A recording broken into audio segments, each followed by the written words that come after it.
Doctor সাহেব আমার বড় একটু দেখেন তো। বাহ, ওয়াও, ভালোই তো, কিন্তু স্বাস্থ্য বেশি। যা দুষ্ট ডাক্তার।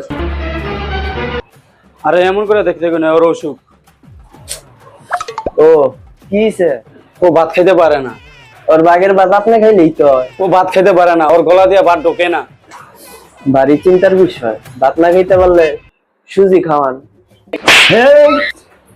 ওই কিছু খাইতে পারে না, ওর গলা দিয়ে কিছু ঢোকে না। ওর পেট কাটা লাগবে। এই কে? পেটটা কাইডা ডাইরেক্ট ভাত হান্দা দিতে হইব। ওই শালা তুই কিসের ডাক্তারে? আমার বসিটি নাকি যে তুই ভাত ভিতরে হান্দাই দিবি? ভাই ভাই রাগ করেন কে? হে বেটা অসুখ কি হয়েছে সেটা কোনা তুই? তাইলে মনে হয় ভাই কিডনি খারাপ হইছে।